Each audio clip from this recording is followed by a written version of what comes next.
Magandang araw sa ating lahat. Ngayon naman ay dadako tayo sa isang bagong talakayan.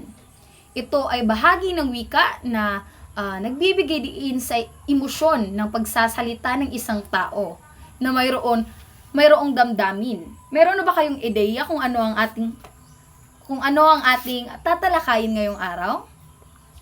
O wala. Ngayon naman ay papakilala ko sa inyo ang ponemang suprasegmental. Meron ba kayong ideya kung ano ang ponemang suprasegmental?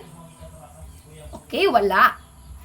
So, lingid naman sa kaalaman ninyo na ang pinakamaliit na unit ng tunog ay ang ponema. Ito ang nagpag-aaral sa mga tunog. Ngayon naman ay pakakahulugan natin kung ano ang ponemang suprasegmental. Ang ponemang suprasegmental ay tumutukoy sa makahulugang unit ng tunog na karaniwang hindi tinutumbasan ng mga letra sa pagsulat. Sa halip, sinisimbolo ito ng mga notasyon, ponemiko upang matukoy ang paraan ng pagbigkas. Ang mga uri ng mga ponemang suprasegmental ay ang diin, tono, at antala. Ngayon naman ay dumako tayo sa mga uri ng suprasegmental. Ang unang uri ay ang diin.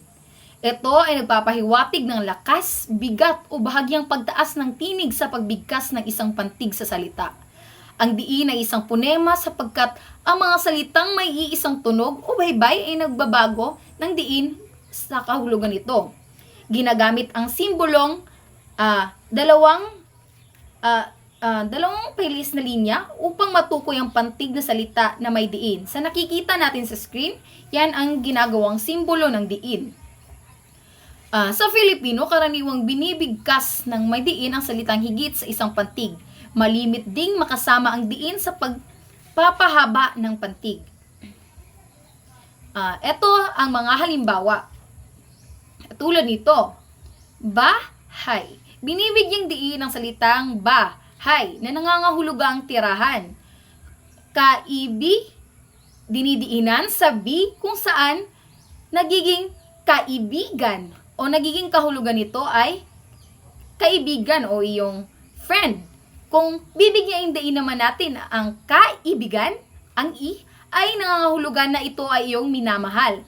Nagbibigay rin ito ng kalituhan. Ang diin ay nagbibigay rin ng kalituhan sapagkat naiiba ang kahulugan ng isang salita, nakadepende kung saan nakalagay ang diin.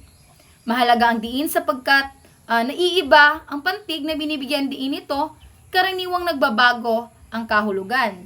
Katulad ng bala o bullet, bala o threat. Naiintindihan ba ninyo? Maraming salamat. Dumakot naman tayo sa tono. Ang pagtaas at pagbaba ng tinig na maaaring makapagpasigla o makapagpahayag ng iba't ibang damdamin ay nakapagbibigay ng kahulugan sa makapanghina upang higit na maging mabisa ang ating pakikipag-usap. Nagpapaliwanag ito ng mensahe at tensyon na nais ipahatid ng kausap, tulad ng pag-awit. Sa pagsasalita naman ay may bilang na 1 sa mababa, bilang 2 sa katamtaman at bilang 3 sa mataas na tono. Halimbawa na lamang nito. Kahapon, 213.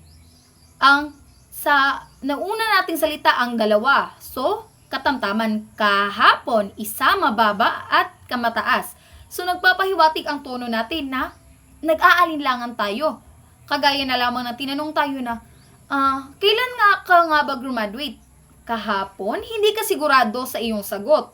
Kung ito naman, 2, 3, 1, 2, 3, 1, nagbibigay ito ng pagpapatibay sa pahayag. Kailan ka nga ba graduate?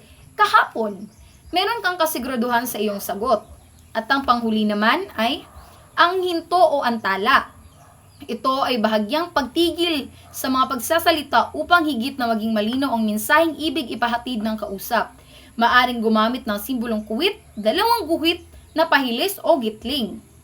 Halimbawa, Tito Juan Anton ang pangalan niya at gumamit tayo ng 2 linyang pahaba. Sinasabi na ang buong pangalan ng pinapakilala. Ngunit, kung ito naman, Tito, gitling, Juan Anton ang pangalan niya, simbolo naman, ang ibig sabihin nito ay kinakausap si Tito o kaya'y isang tiyo na pinapakilala si Juan Anton. Naiintindihan ba ninyo ang ating talakayan ngayong araw? Magaling kung may intindihan kayo. At Dito lang nagtatapos ang ating talakayan at ating ipagpapatuloy bukas sa susunod nating pagkikita. Paalam sa lahat! Okay, maraming salamat!